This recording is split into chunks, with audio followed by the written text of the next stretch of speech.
Hi, folks. Welcome back to the podcast. My name is Tricia Friedman, and it is such a treat for me to bring you this special holiday episode.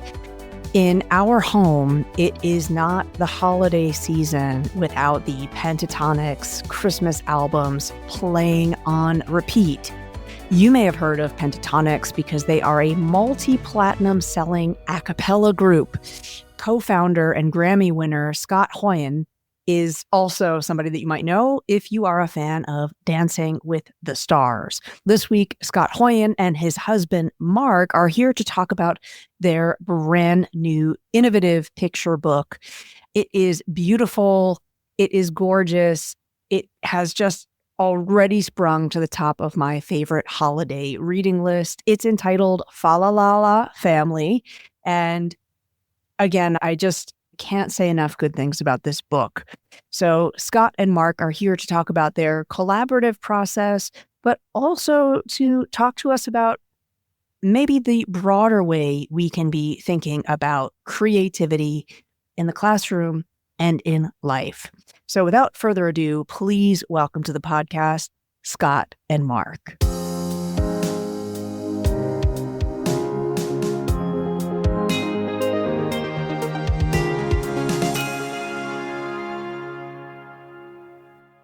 You have no idea what a huge honor this is for me to be speaking with you both. It is not holiday season until my wife and I are listening to one of the incredible songs that you have worked on for the holidays. It really gets me, just that spirit of joy is there. And the two of you are bringing more joy to the holiday season with your brand new book. And I want to kind of start from this philosophical place, though, because the book really asks the question, what is family? And some people might say, oh, that's an easy one to answer. And I would argue, actually, your book says, no, this is actually a question worth really going deep on. Is that a fair statement? Yes, that is a totally fair statement. Family is community and family is love. And I think what we see a lot of in media is the conventional family, mom, dad, 3 kids, and family is so much more than that. We have so many friends that have chosen family. It can be a mom and you, it can be a dad or two, it can be 2 moms, furry friend, blended family, chosen family. Like family is love, whoever, who, and that's what we tried to put in this book. We feel like when we have a child, which we're having a child, I don't know if you've heard, but we are having a baby. I've heard, and congratulations. Thank you. And I was just thinking about like reading children's books to our kid. And I was like, they're not gonna be able to find a lot of like children's books with different types of families and families that look like ours. And I was like, stop for a second. So we were like, we'll make one. We'll start spreading love and light in this story and maybe it'll cause a ripple effect. Yeah, that was the main reason why I wrote this book, is because we just wanted to show that representation that we didn't have growing up.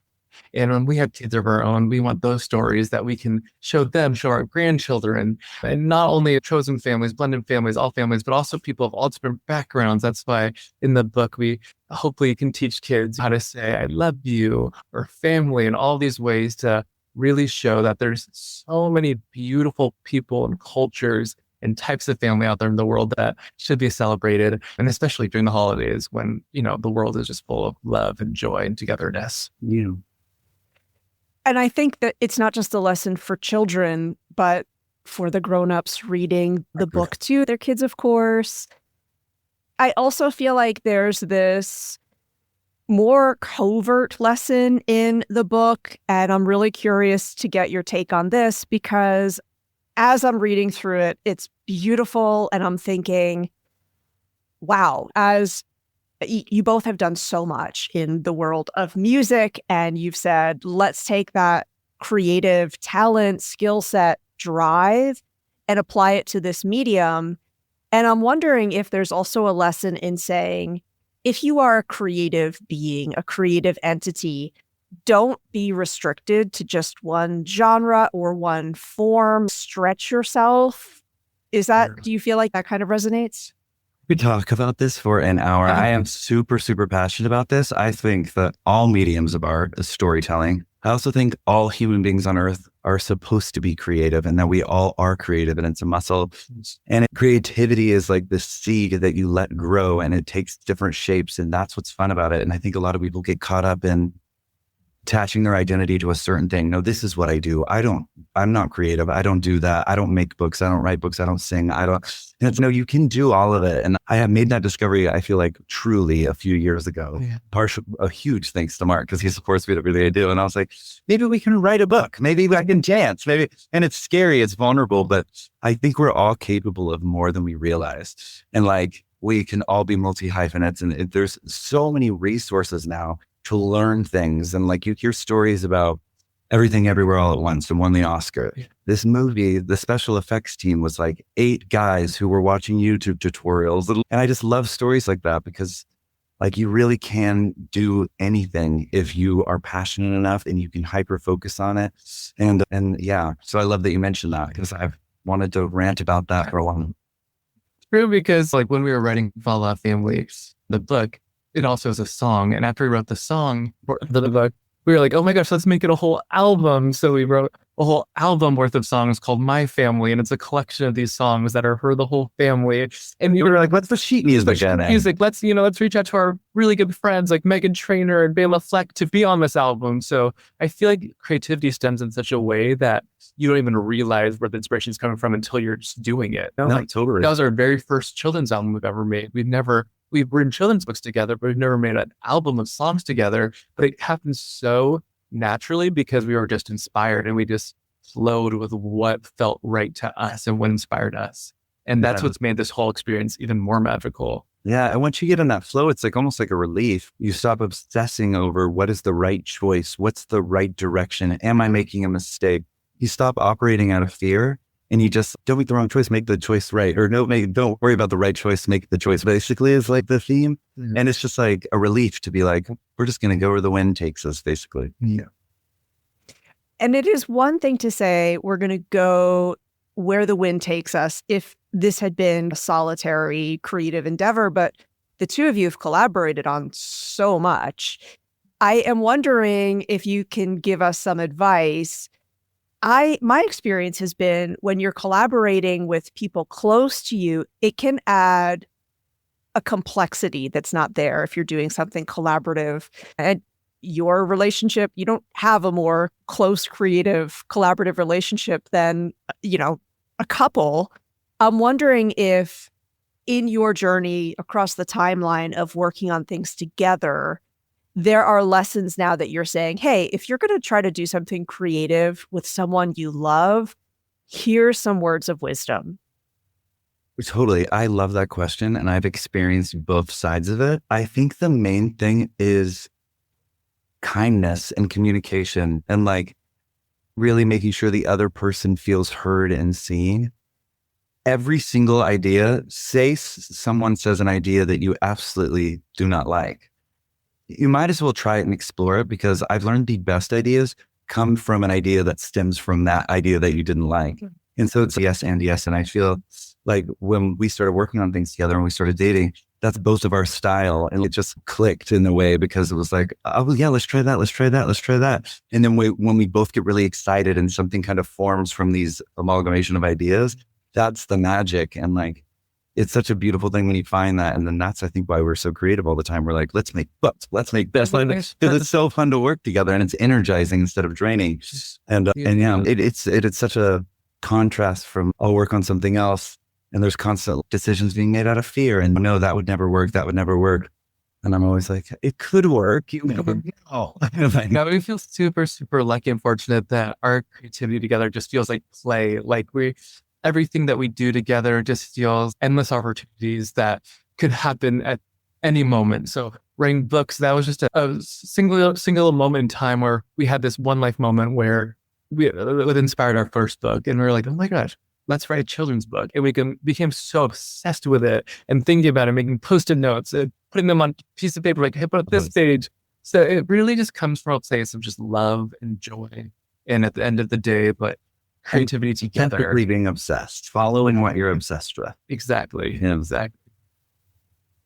That's beautiful. And I hope it's okay if I ask about the coming baby. Is it okay if we go there for a minute? We'd love to talk about it. Too. Okay, because whenever I speak with an author who's got a new book, often they will refer to, I really felt like the book was my baby. And I'm actually wondering if, because the two of you have collaborated, brought multiple creative works into the world, if you feel like that in any way has been a really good preparation for the ultimate creative act of raising a human and bringing a human into the world. Has that kind of given you any lessons or started any conversations about what you feel like philosophically you want your parenting experience to be?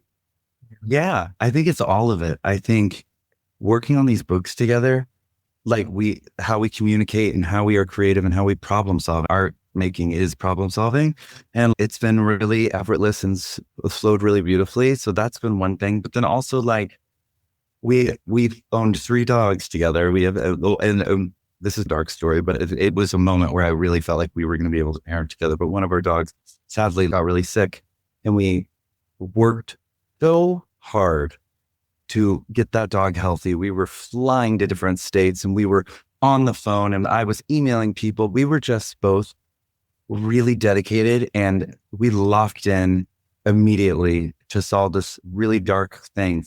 And I just remember being like, oh, we can parent a child together. It didn't turn nasty or into fighting or stress. It was stressful, but it was beautiful to see how we worked together on that.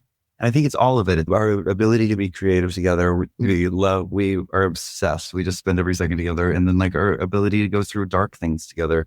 And all of it was just like added up to be like, gotta marry you. I gotta have babies. Thank you for sharing that. And as a huge dog lover, I'm sorry that you went through that. And it is interesting sometimes the way that the challenge really highlights, will we be on the same team or not? My last question to you is, you both are clearly such advocates for creativity, for art as a tool for advocacy.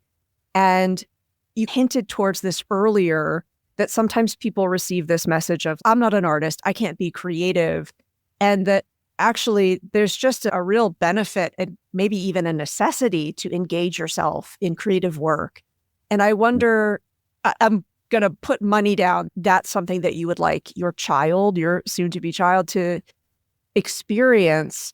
Do you have any advice for adults who also want to make sure the young people that they are looking after and caring for, they can also see themselves as artists or as human beings who have the capacity for creativity?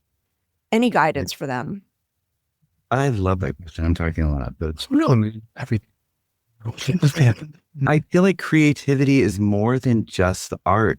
I just remember being a little kid, and every time we would take a family picture, my dad was like, how are we going to make this different than a normal picture? Like he was like, didn't want us to just stand in a line and smile. He was always like, no, let's go back to back. We're doing this. And that stuck with me. Like I've just approach everything with, how can I do this in a different way? And I think that leads to innovation. And it might sound dramatic, but I think that stuff like that changes the world. If people are learning to be creative and to exercise that muscle, it's the same muscle that goes into problem solving and goes into communication and like, how can we fix this? And like, I don't know, it also creates this magic. There's like a magic about creativity that trickles into all areas of your life. And I think it's about exactly what Scott was saying, is just trying new opportunities that you didn't even realize you could do. Like we wrote our first children's books in the last 2 years. We had no idea that would be our reality 10 years ago. Or doing our first children's album together, or even Scott being on Dancing with the Stars this season. He's never done ballroom dance in his life. He's thriving and growing and becoming this incredible dancer for millions of people to see. That's the most vulnerable thing you can do in the world. And I think that's the biggest thing, is that dreams feel like they're so out of reach, when in reality, it can happen with, of course, like someone there to support you, your own self to support you, the dedication that you have, all of that. And like, also we are all, this goes back, we're all like better things than we may realize. For me, sometimes I'm like bad at singing if it's in the wrong key, or if I'm not warmed up, or I'm like, and like, I feel like, but when something clicks, everything can change all of a sudden. And I think that a lot of us want to protect our hearts. And if we do something and don't feel like we do it well or feel shame from it, it's over. But there could be a world where 2 lessons and really it clicking in your brain could change everything. You could be like,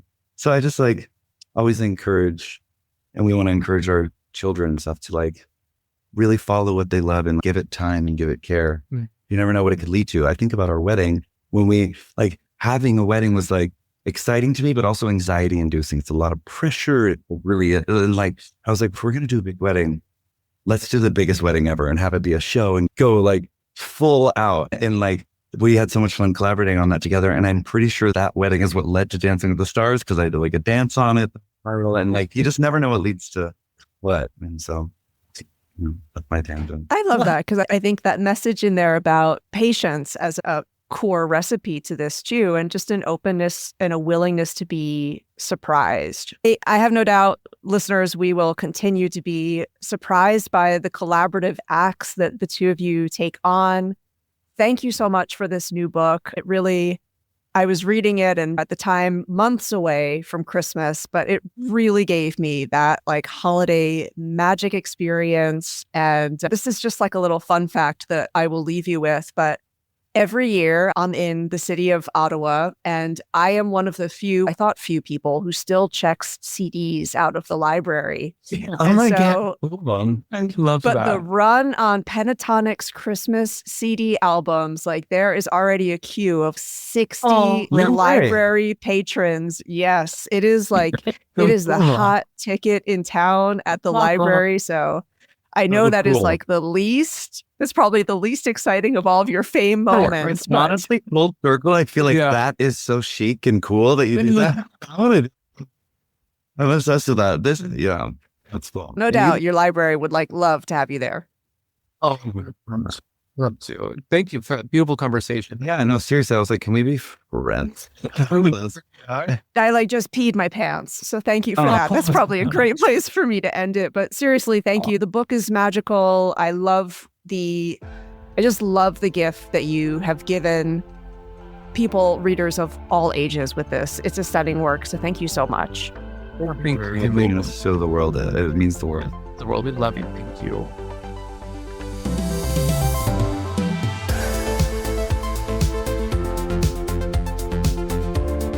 Hey folks, thank you for tuning in this week to our conversation. If you are wondering where you might learn a little more from us, if you've been following the show for a while, you may not know that there has been a brand new newsletter released. It's free. It's called AI Forward, and specifically it's for folks in K-12 leadership. If you'd like to check that out and you'd like to give it a follow, the link is also in the show notes.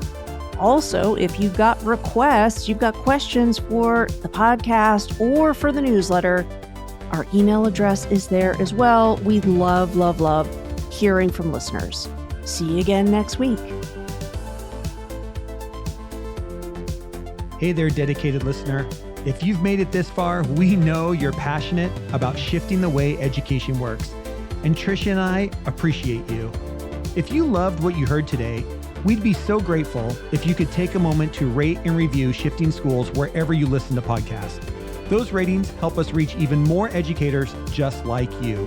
And if you know someone who could benefit from these conversations, please share this episode with them. Just one person. Think of the impact we can make together. Don't forget to sign up for our newsletter for even more great content.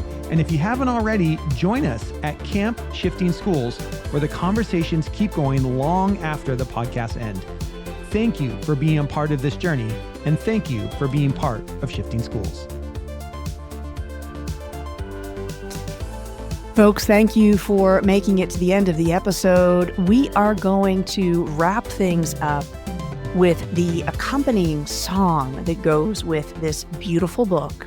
So enjoy. Christmas is for families, families of all kinds, families all around the world, forever throughout time. Family can mean many things,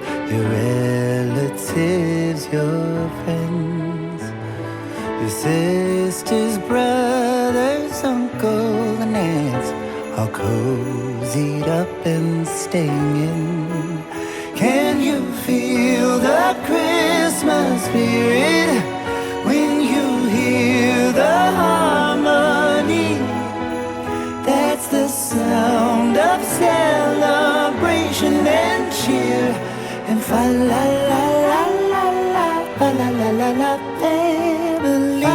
Fa la la la la la, fa la la la la, fa la la la. Maybe it's your mom and you. Maybe it's a daddy too. Maybe it's a furry friend. Family is love, whoever who. Family can be anywhere, close by or far, far away. No matter where, no matter what, the love remains the same. Can you feel the Christmas spirit when you see the family tree? The way it shines grows over time, like fa la la la la la, fa la la la la, family. Fa la la la la la, fa la la la la, like all the gifts under the tree.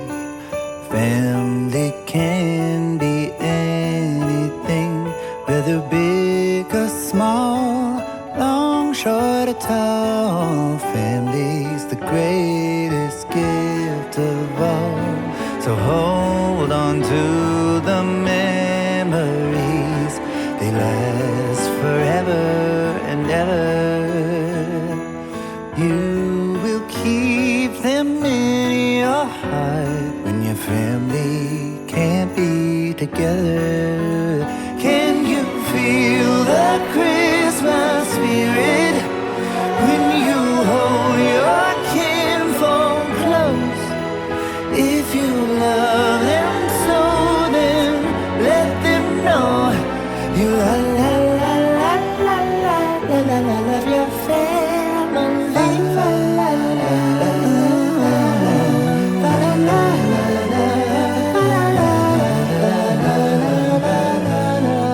Maybe at your cousin's place, around the yummy feast you'll make, Grandma and Grandpa get the very first plate.